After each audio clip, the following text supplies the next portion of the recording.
Good morning, Teachers on Fire. Thank you for joining me for this very special live event. As we wrap up 2023, this will be my actual last live broadcast of the year, but I'm very excited to bring you this special content. It's a different kind of interview. In fact, it's not really an interview. It's a debate, and we're going to be considering a very important topic this morning. Should student phones, be banned from our K-12 schools? Well, I'm going to get into this shortly, but first of all, let me introduce our two guests. Opposing the idea of banning our phones from our K-12 schools is Christopher J. Nesi. Chris is a passionate educator, podcast host, and thought leader. With over 15 years of experience in the classroom, Chris has dedicated his career to helping educators integrate technology effectively and meaningfully into their instruction. Recently, Chris was recognized by his school community with Teacher of the Year honors. So congratulations, Chris, and welcome back to the Teachers on Fire podcast. Tim, it's been too long. It has been too long. It's really good to see you again, Chris, supporting this resolution. This idea of banning student phones from the K-12 context is another friend of the show, Dr. Matt Rhoads. Matt is an instructional and EdTech leader with hands in adult education, K-12 education, and higher ed. He has experience in leading professional development, coaching, and supporting teachers. Matt has also authored 7 books on instruction, education technology, and our ever-changing education landscape. Welcome back to the show, Matt. Yeah, thanks for having me. I'm excited to talk about this. Chris and Matt, thank you so much for coming on the show. Thank you to you both. I'm so excited to get into this very important issue. If you are joining us in the live broadcast, we'd love to hear your opinions, and maybe we'll say a quick hello to a few who are here. We've got, tuning in, Brian Carpenter on YouTube, coming to us from Abbotsford, BC, Canada. Good morning to you, sir. Good friend of all three of us, I would like to say. Alex is coming in to us from Freeport, Illinois. Good morning to you, Alex. We've got Cyril Shah joining us, and he's on X as well. Good to see you, sir. And Naila on LinkedIn, good friend of the show as well, says hi, Tim, Chris, and Matt. And Brian, let's see what he has to say. From the top, I say I'm not to ban cell phones. So we have someone on Team Chris. Dr. Dan Krynas, another good friend of the show here on YouTube, says, hey, gents, looking forward to the debate. So Chris, or rather Dan, if you have a position on this, let us know. And maybe you're waiting to be convinced by one of these panelists. All right. So I've got my debate guide, and I want to tread carefully. I've decided not to time either of the panelists as they get into their arguments this morning. So we're going to leave that a little bit open-ended, but I guess I would say, guys, don't dominate the time too much. We want to probably aim for 1 to 2 minutes per point here as we get going with this question of, should student phones be banned from the K-12 environment? All right. Chris, are you ready to get going? And is there anything else that I left out from your bio? Anything else that you would add about your context? Not that I can think of at this moment, but I would say if you want to learn more about me and what I do, go to chrisnesi.com. All right. And we will definitely offer you those opportunities as well to share with our viewers where you can be found at the end of the broadcast. Dr. Matt, is there anything you would like to add about your context or your positioning on this issue? Yeah, I would just say that, I've evolved in this issue and kind of changed over the course of the last really 6 years. My views evolved over this, and I'm going to be posting a blog about this on Sunday with all my arguments. So if you are unable to view this now or want to see a full in-depth with links to the studies, etc., the blog will be posted on Sunday, so you can check it out then. And you can find that at MatthewRhoads.com. MatthewRhoads.com. Thank you so much, Dr. Matt, for that. We've got Joshua here coming in from LinkedIn. High school principal in Mississippi. I agree with this proposition. So we've got one viewer on the side of banning student phones from the K-12 environment. Alex says, I'm against banning cell phones from a school crisis perspective, but I'm interested in hearing what Matt and Chris have to say about it. Brian says, play nice. And Dr. Dan says the middle school I am in has banned phones this year, and I would say it has been nice not to have to worry about the potential distractions. Okay, for some reason my nerves are really high right now, but I think that's just because I'm looking forward to seeing how this unfolds. First debate on the podcast.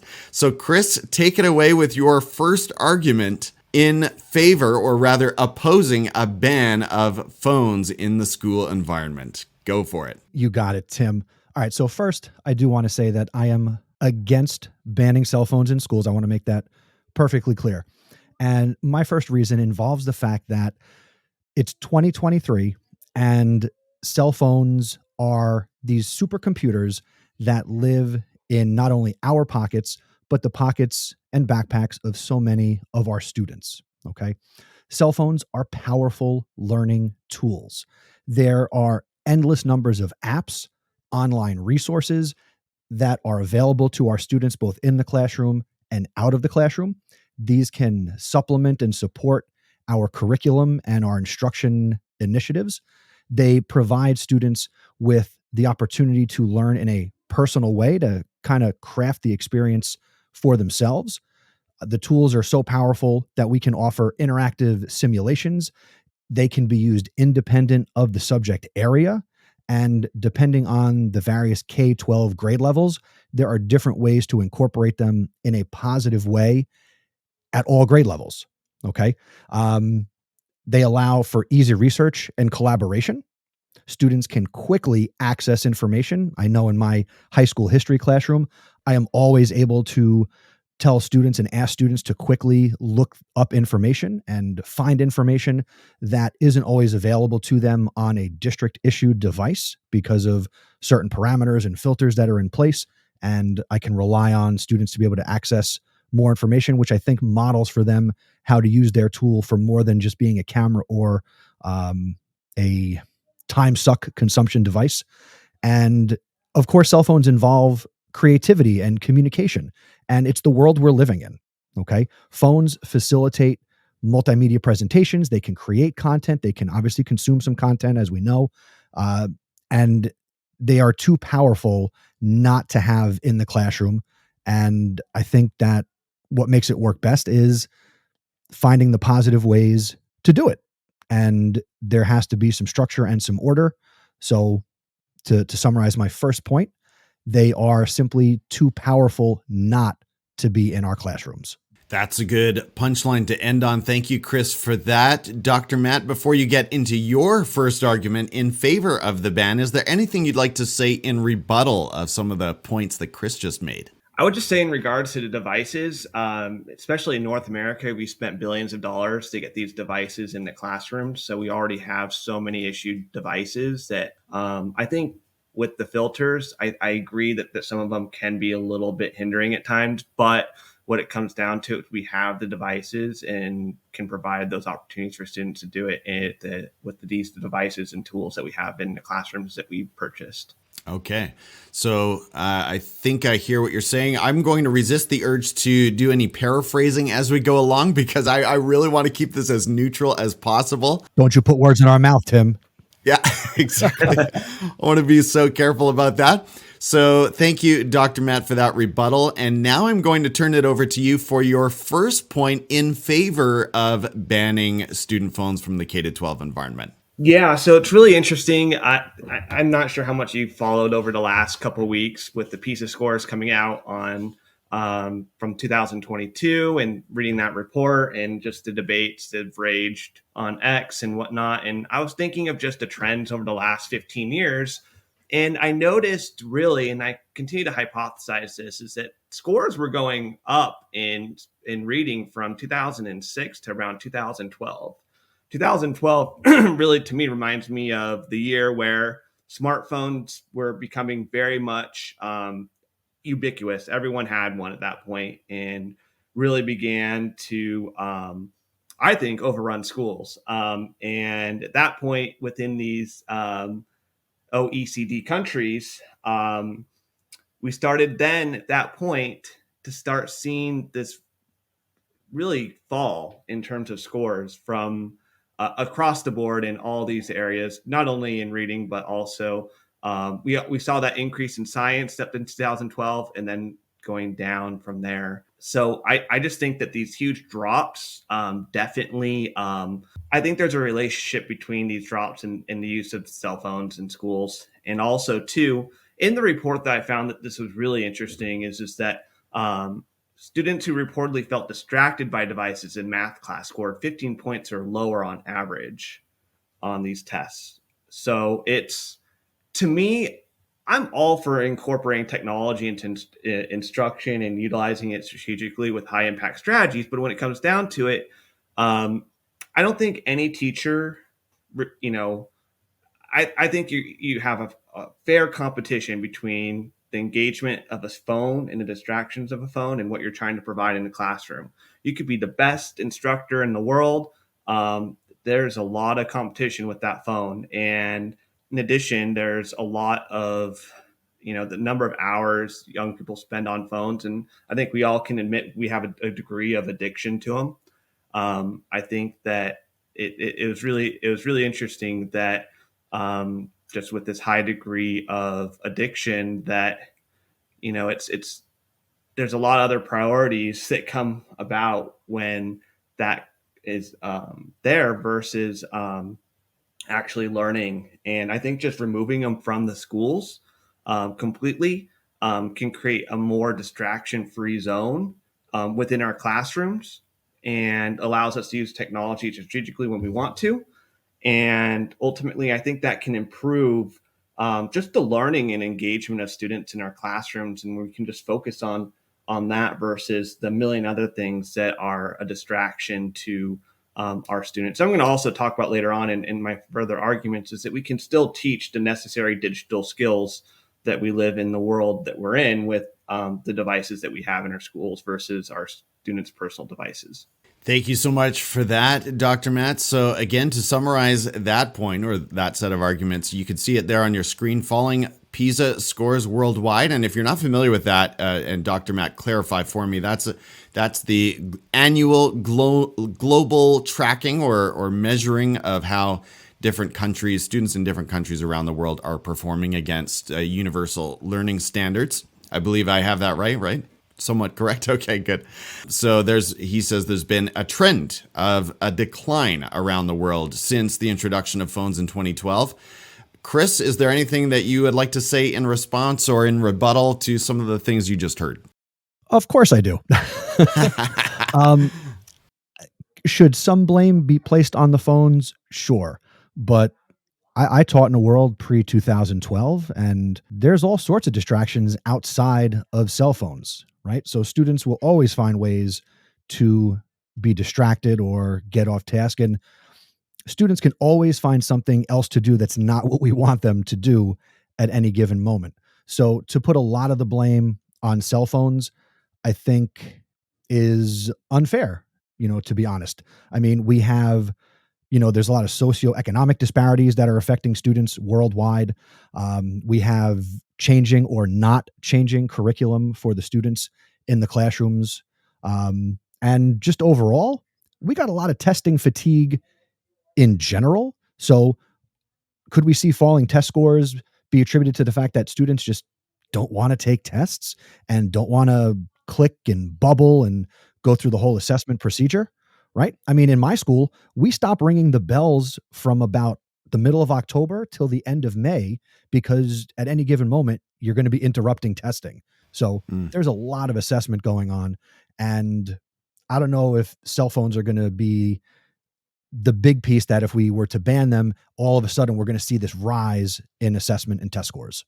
Thank you for that, Chris. I want to go back to a comment here from Brian Carpenter. This one is important, and it sort of clarifies our conversation today. He says, are cell phones kind of synonymous with BYOD laptops and tablets that students are permitted to bring to school?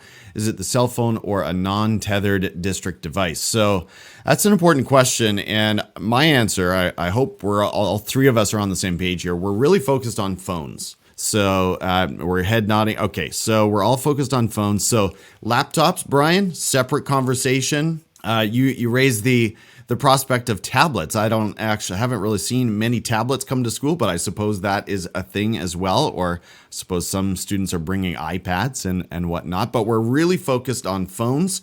Phones are a unique device for obvious reasons. Number one, they fit easily into pockets. So that frames our conversation. Yeah, Chris, go ahead. No, I was going to say, Dan Kreines in the chat, his recent comment, he says, I think we need to be careful of using the word addiction. He thinks that dependency may be a better way of looking at it. However, not a chemical dependency like other legitimate types of addiction. And I know Dan is not in this conversation, but I will say that addiction is absolutely the appropriate term to use based on what and how the cell phones are designed, and some different documentaries I'm sure a lot of us have seen here or watching right now. We are absolutely addicted to our phones based on the chemical reactions that take place, right? Cell phone use and social media use is right up there with, drinking and gambling in terms of what it does to our brains, right? Mm-hmm.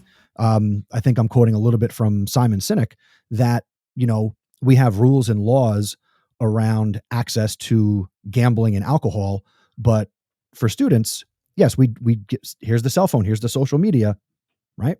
So it does the same thing. Thank you for that, Chris. Before we get into our next round, let's just catch up with some of the other comments coming in from our viewers. Very interested to hear your opinions on this. Barry on LinkedIn says people railed against calculators, too powerful not to be used. Definitely. I mentioned a comment or displayed a comment from Dan about SEL. We'll see if that comes into the discussion a little bit later on. Brian is asking, AI in the classroom, new technology in classrooms, district devices provide distractions to students, but because they are not always in the hands of students. Okay. I think Brian is trying to say that that laptops also carry with them their own set of concerns. And yes, fair enough for a separate conversation, perhaps. Joshua on LinkedIn says the amount of headaches during school from Snapchat and now AI is terrible. Brian again says, how about normalize the phone in society and talk about humanness and focus in a very distracted world? Practice in school where it's safe first. We talked about Dan's comment regarding addiction. And Brian again says a student in gym class wanted to read a book when they were out as opposed to cheering on their teams. A book is a distraction. Okay. All right. Interesting comparison. So we're moving into argument number 2, round number 2.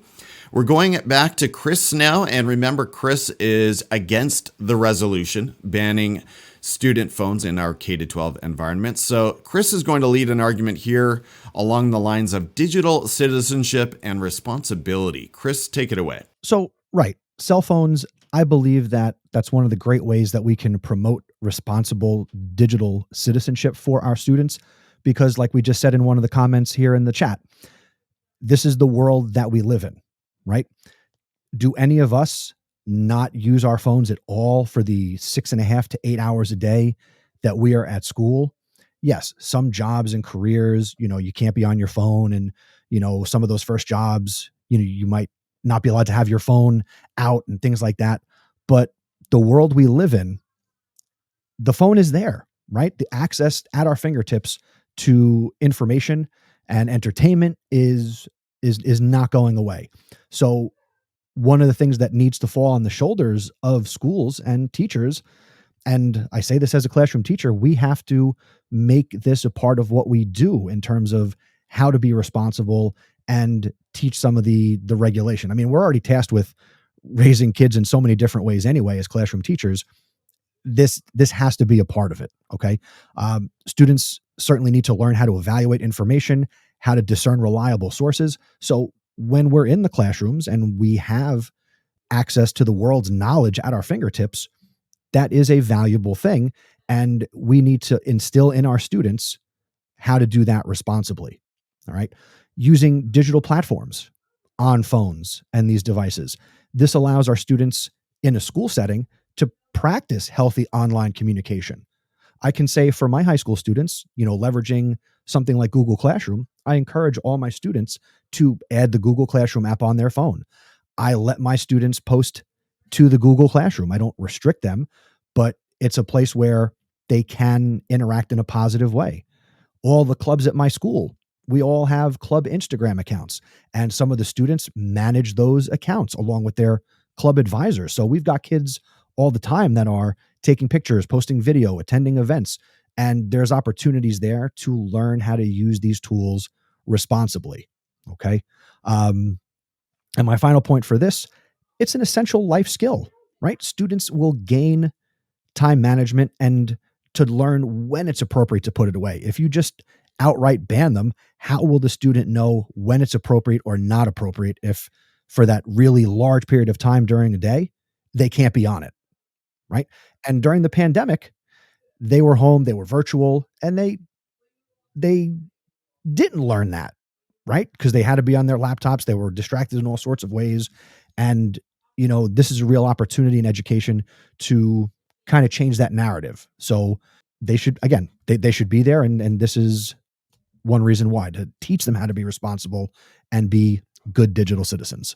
Thank you for that, Chris. Dr. Matt, that's an argument that you will hear around. I'm sure you've engaged with already on X. And I should have mentioned that this whole show, this program was sort of inspired by a tweet that you made weeks ago. And I'm sure you got a lot of comments, more than you could handle in response. So you've probably seen this argument. You've heard some of these arguments as well in the past, that cell phones promote digital citizenship and responsibility. How do you respond? I think theoretically, in the best of best worlds, this is true. Although I have to, when you take in human nature, you take in adolescents, you take in kids.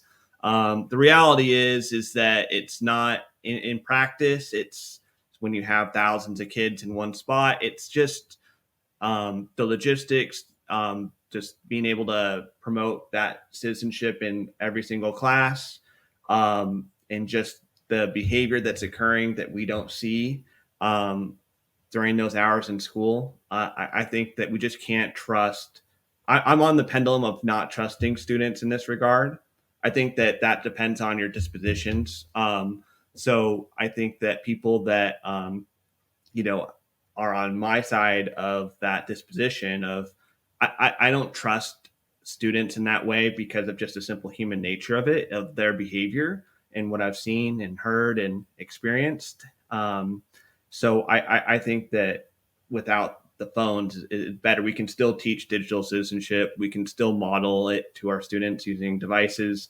And ultimately, as I'm going to argue later, I think that, the ability for them to not communicate in that manner on the social media platforms during school or texting will actually improve their overall mental health and satisfaction with school.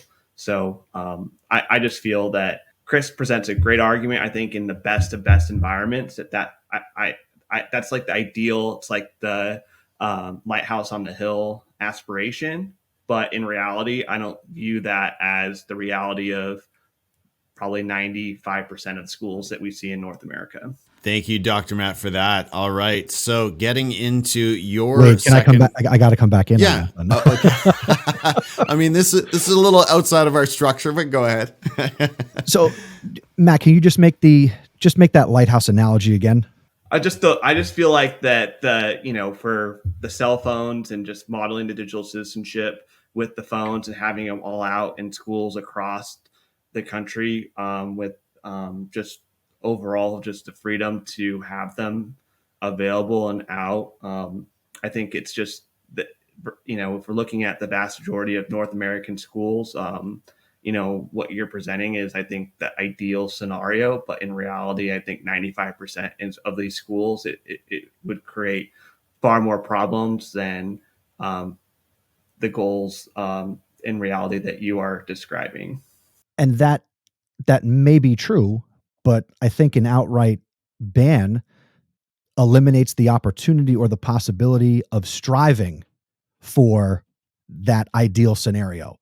So I just see it as we need to give kids the opportunity to rise up. If we outright ban it, then we're saying they can't ever do that or learn that. So I just wanted to rebut the rebuttal. Point well taken, Chris. I hear clearly what both of you are saying there. Now, Dr. Dan Kreines, another, as I said, friend of the show earlier, mentioned SEL, and that's going to connect with Dr. Matt's next main argument. So let's get into that one. He's focusing here on phone addiction, lack of focus, loss of student autonomy, and mental health. So Dr. Matt, take it away. Yeah, I mean, I know that as educators, we've all seen this, and we've seen the studies about really the decline of student mental health over the last number of years. Even before the pandemic, we saw, we've seen this, and I think that a lot of studies show that there's a strong relationship between the use of these devices and the decline of their mental health. For example, I'm mentioning this in my blog. There was a study done in 2022 related to over 1,500 high school students described that, there's so much cyberbullying, it's caused depression, and it just the direct of the, the surveys and whatnot, and the interviews that they did, it really just demonstrated that it was a major cause of this depression of students. And especially at the high school level and middle school level, I think this is very prevalent. And we only, as educators, see the tip of the iceberg of what's going on. And I don't envy any principal right now to be in this scenario of looking at phones because of the cyberbullying that's going on. And I think that the cyberbullying is, it really is out of control. And I think that, our students deserve better. We need to put them in a situation where we can, at least during 7 hours a day, maybe there'll be a little bit less of that during school hours. We can't control what's going on outside of school. I think that, parents need to parent their children in regards to their phone use. I see too many, families just have their phones out all day, and they give the 2-year-old an iPad at dinner. I just think that we just need to, at schools, not have students have access to opportunities for where they can cyberbully and treat other students terribly. I know that there's going to be bullying that will happen just from person-to-person communication, but we've just seen such a decline in our students' mental health. And I think that with opportunities for us to at least mitigate some of what's going on in terms of the bullying, that can help. And also, too, I think maybe a number of hours off social media, especially on like TikTok or Instagram, will do our students a good, help them as well with their mental health, because of their, as I said, that they're addicting, as well as can help ruin a student's self-esteem and self-image, because of, these aren't really the reality of what's going on in the world. So I also think that the loss of student autonomy is really important as well, because I think students especially if we're looking at upper elementary and middle school, and even in high school, I think that students should be allowed to explore social connections with people in person and understand that building those connections human to human is extremely important. And really, you're building those emotional intelligence skills in person. And ultimately, we do want to model those skills with digital devices as students get older, but we need to build that strong foundation before, we give them that ultimate freedom to access all this information and these platforms. So that's my argument for this section. Thank you, Dr. Matt. So I like how you've broken down your arguments. I know you're getting into the antisocial behaviors a little bit more further on, but in this segment, we're talking about all of the negative consequences, according to you, that come with student phone use. So, Chris, you've heard these arguments before. What's your response when you see this list here on the bottom of the screen? Let's look at the bottom of the screen. Phone addiction, lack of focus, loss of student autonomy, mental health crisis. What comes to mind, Tim, and Matt, and everybody who's watching and listening, is cell phones are not the root cause of the mental health crisis that a lot of students are facing in the world today. Okay. We need to really focus on the underlying issues, right? Again, socioeconomic, some of these family issues that students are facing. All right. They're bringing a lot more, for lack of better words, baggage into school. Okay. Than I remember when I was growing up or even when I started teaching. And I think schools are doing a better job, but need to do an even better job providing mental health resources that promote not just all around mental health, happiness, right? But also healthy technology habits. And if they're not getting it at home, where are they going to get it? Right? We've got them for 6.5 to 7 hours a day in school, where when these issues come up, schools should be better equipped to support them. Okay. Um, and again, when it comes to self-regulation, that to me, that's a classroom management thing, right? What are you doing as a classroom teacher to promote positive digital citizenship? What are you doing with the rules and expectations of your classroom that promote positive use, to be able to put the phones away or be off the phone, right? I mean, I know what I do in my classroom to promote and have them still be a part of the classroom, but and every teacher is different, which goes back to the issue of how are we preparing teachers to deal with the world that they're going to be teaching in, right? Which, as Tim has said a couple times, that's probably an issue for another episode on another show, right? um, and then obviously technology for mental health. There's a lot of apps and online resources that we can teach students how to access and use their phone to kind of not solve some of the issues that they might be dealing with or going through, but there are ways that they can use apps and technology through their phone to kind of work through some issues and things. So again, I think they need to be seen more as a tool. And somebody mentioned that I'm more of an optimist. Yes, 100%. I am very much the optimistic point of view. And, we've all been burned at times of seeing the best in people, but I will continue to do that. So it's apropos that I'm on the Teachers on Fire podcast, as I might get burned one day. Who knows? But I think there's enough out there that we should be doing more to support these kids with whatever mental health things that they are dealing with and going through. Chris, as long as you're on fire and not burning out, that's all I'm concerned with. Thank you so much, Chris. I think these points, one more time from Dr. Matt, wherever you sit on them, this is a really key part of the argument right here. Do you think that phones are actively contributing to decline in our students' mental health and behavior or not? So you heard the arguments for both sides. We are starting to wind down, but we're going to move to round 3, the third and final round of arguments. And Chris is going to take this one with an argument about communication and safety. And just before I turn it back to Chris, let's check in with our audience. We see a few more friends here. AJ Bianco is here. Welcome, AJ. Good to see you here. Naila says, absolutely, Chris is on point with this. Dr. Dan says, Brian, I like the idea of a progression. Let's see. Brian, again, never thought about getting burned as a teacher on fire. Mark Ryan from the Middle East, great to have you on LinkedIn, says, Chris is crushing the rounds with opportunity and optimism, something we need for students. And Naila says, the cell phone is a great tool to use, especially when used in a more positive way. Okay, interesting. Thank you so much for chiming in. Chris, take it away with your third and final round of arguments on this idea of communication and safety, which we know safety is something every school community needs desperately.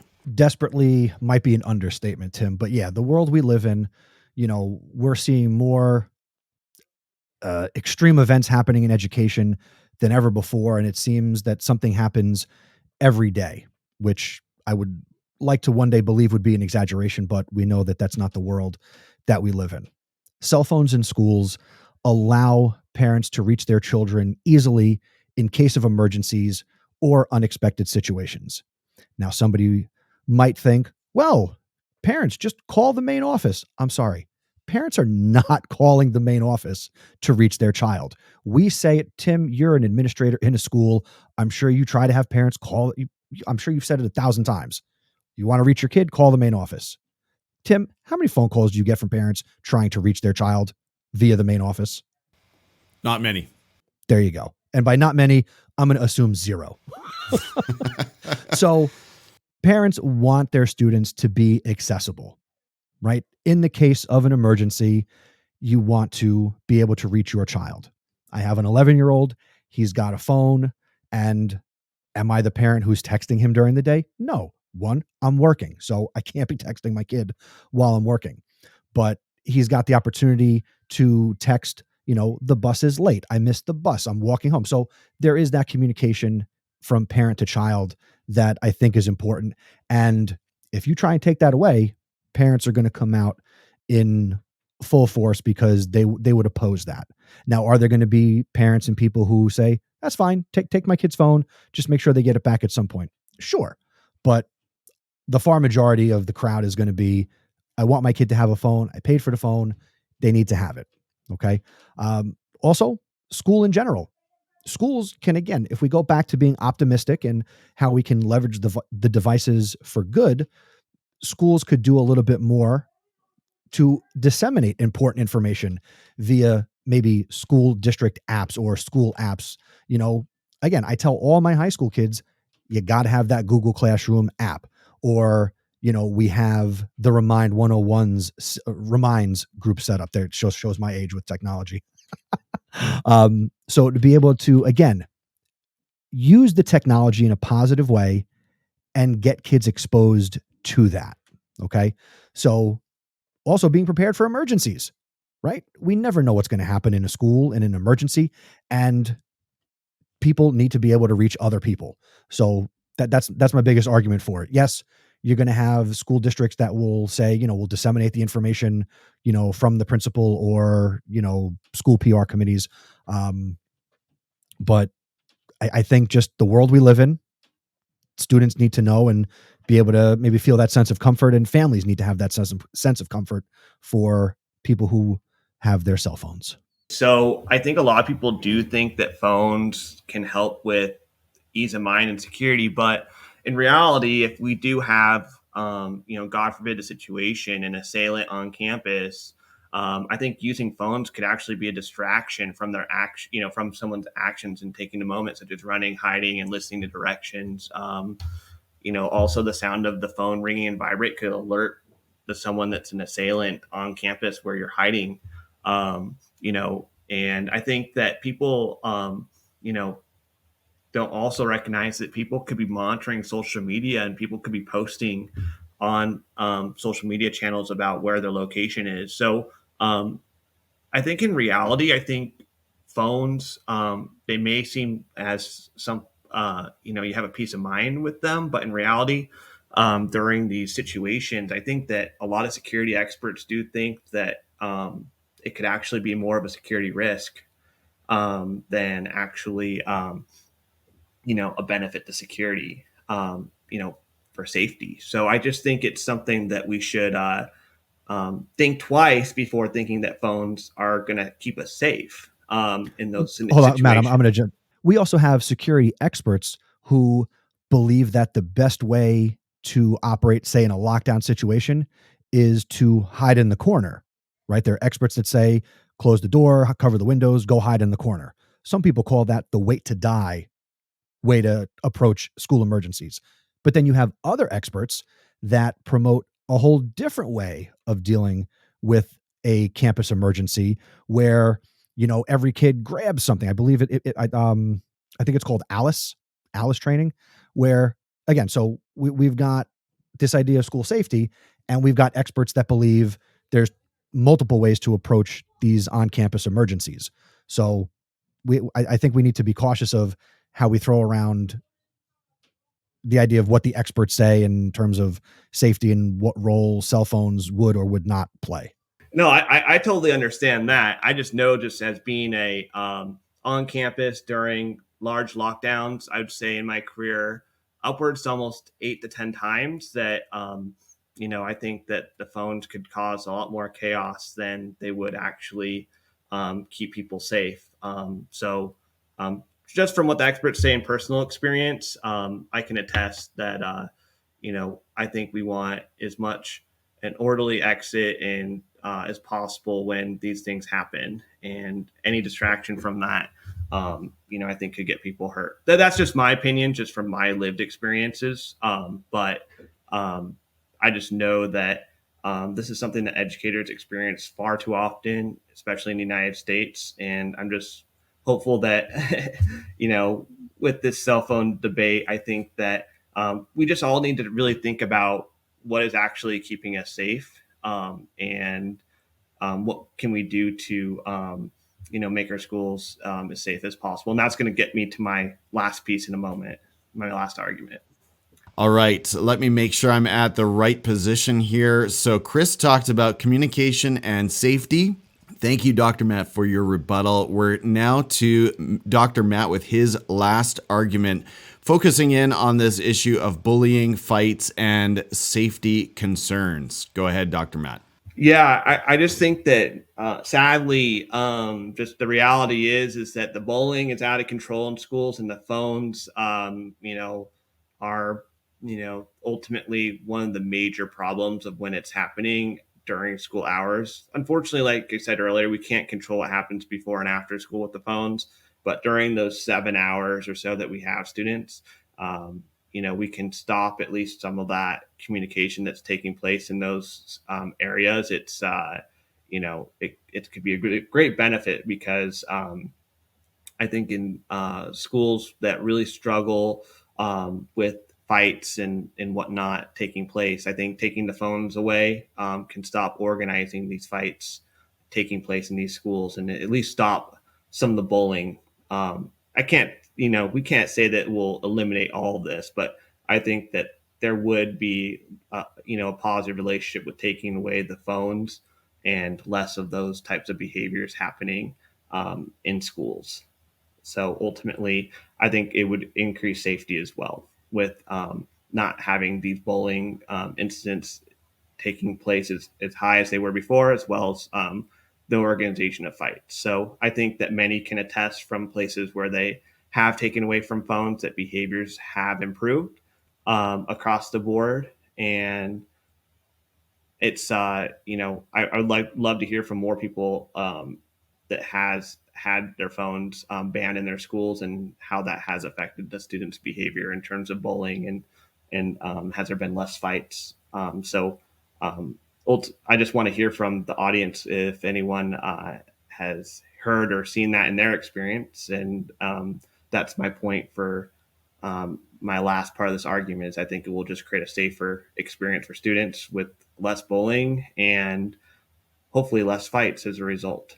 Thank you, Dr. Matt. Chris, you've heard these arguments, and you work in a high school as well, so I'm curious to hear what your experience has been with this issue. How do you respond to this argument about phones promoting a bullying culture? I don't know that phones promote a bullying culture, because, again, all the issues that we've talked about, these are issues and problems that the education system has faced long before there were cell phones in schools and technology in general, right? I mean, if I go tech for a second with AI, kids were cheating before there was AI. Kids were going to cheat after AI, right? Bullying, fighting. Kids were bullying each other before there was technology in schools. Kids were fighting before there was technology in schools. They're going to continue to do that, right?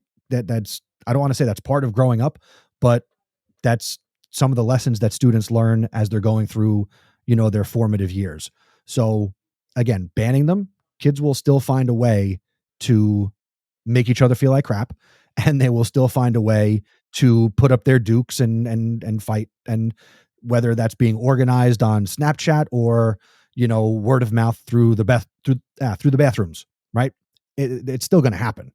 Well, I will concede that maybe not having the cell phones makes it a little harder for that to happen. But again, kids are resilient in so many ways. They will find a way for those things to still happen in schools. So I don't know if the ban, and I think Matt hinted at this, the ban is not going to completely solve it, but maybe it does restrict or limit how fast they can do it. But then they'll bounce back, and maybe they'll start passing notes. That's a nice throwback. Thank you both so much to our viewing audience and to the listeners on the podcast. I think you've heard some really good arguments. I'm going to give our guests a final opportunity to summarize their main points. And gentlemen, I've kept you both over time. Thank you so much for your generosity this morning as we explore all angles of this issue together with our viewing audience. But yes, you've heard, I think, a really good presentation of the main arguments in each corner. So Chris, go ahead and share your final encapsulating statement. And you're welcome to recap your main arguments for our viewers as well, if you'd like. Well, I'm going to say I'm not going to really recap it. Somebody who's listening or watching, rewind it, watch it again, give Tim another download, give him more YouTube viewing time. All right. It's on demand. But I will say this, and somebody else, and I forget who said it in the chat, but the idea that my point of view is optimistic and open-minded. And that's important, right? With anything that we're doing in education. And I don't think that the arguments that Matt made or that I made for or against, there are more arguments that can be made for and against, right? This is 6 small samples, right? And I'm sure people who are watching, they are thinking, wait, but what about this? But what about this? Okay. Yes, there's a lot more. But I'll finish with, we didn't solve the problem here. And I don't think that was the goal of coming together. So for somebody who's listening to this or watching this, I think you've got more to think about. And ultimately, I think you need to do what's best for you, your school, your community. And it's not just a superintendent who should make a decision about to ban or not ban. It shouldn't just be the principal choosing to ban or not ban. It's got to be, like with anything good that should happen in education, it's a community effort. And every community is going to be a little bit different. But maybe what we've put here today gives people a little bit more to think about one way or the other. Beautifully put, sir. That was very classy, and I've really appreciated the tone of this discussion. I know Brian said play nice at the beginning, but you both, that's never been in doubt. That's never been in question here. Dr. Matt, your final closing statements, and again, you're welcome to recap your main arguments or put that icing on the cake. Go ahead. Yeah, I just want to mention is that, with all that I said, I think that we can still model good digital citizenship with the devices that we have in our schools. I don't think we need phones to be able to do that. And I think that we just need to be strategic with how we're implementing technology in our classrooms. And I think if we can model that to our students, then ultimately we can teach them the skills they need, as well as, I think, navigating phone use, the executive functioning skills to navigate a world where you have one of the most distracting and addicting things in your life that can be accessed right next to you. So ultimately, I hope that this conversation just leads to more reflection and thought about your current context. Everyone's context is different. We've only grazed the surface of this argument on both sides. And I think that this is a decision that it takes a lot of stakeholders that you're in your community, as well as within your school, to come to a decision. But I think that it's something that we should be thinking a lot about within our school board meetings, as well as at our school sites and in classrooms, having these discussions so that we can, put forth solutions to help our students, learn, achieve, and, have a really fun and satisfactory experience in schools. Thank you so much, Dr. Matt. Thank you both for sharing your time with the broadcast today. As we wrap up, you're both education leaders. I highly respect each of you. You are creating actively. Chris, go ahead and let the viewers and the listening audience know where they can reach you and what you've got coming up. You can obviously, as I mentioned at the beginning, check out my website, chrisnesi.com. I host the House of EdTech Podcast, and that's a great podcast to listen to. Not because I host it, but because it's a good podcast to listen to. So that's where you can connect with me, get my socials. And I would love to continue this conversation and many others that revolve around technology in education, in schools, and chrisnesi.com. I know Chris has been putting out some great content recently around AI, so make sure to check in with him and the House of EdTech. And Dr. Matt, same question to you. Where can the listeners find you, and what have you got cooking? Yeah, so you can all follow me on X at MattRhoads1990 or on Instagram, Dr. Rhoads EDU, or Matthew Rhoads on not on Instagram, but LinkedIn. Posting a lot of blogs recently. Going to be finishing up this blog on banning phones, and then I got a couple more books in the works. Hopefully, one coming out in January, and then one coming out in July. So, but I'm actually happy that I'm on break now. It's nice that on winter break now, get to relax and do some content creation outside of work, and definitely looking forward to connecting. And you can connect on my website at matthewrhoads.com. So good. Thank you again to you both. Thank you to the live viewers and the listeners on the podcast. We've really appreciated your input this morning. It's added to our conversation as we've tackled this all important and difficult question, I think, for every school community. How do we respond to phones, student phones in the learning environment? Do we ban them or do we embrace them? That was the question this morning. Friends, this is my last broadcast. This is my last live broadcast of the calendar year. So I am signing off with these two gentlemen. Couldn't do it with better colleagues. I am going to say goodbye. Have a Merry Christmas, or however you observe the holidays. I hope you find opportunities to heal, do that deep recharge, be refreshed, and come back in 2024 with renewed aspirations and clarity and goals for further growth and learning, both for yourself and for your students. Thank you for tuning in and supporting the podcast. I appreciate you. And Happy New Year, everyone. Take care. Bye-bye. I never answer to no, man, I still go, go, go, go, go, go, go, go, go, go, go, go, yeah, go. Hustle hard, hustle every single day. I'll be making moves till I'm buried.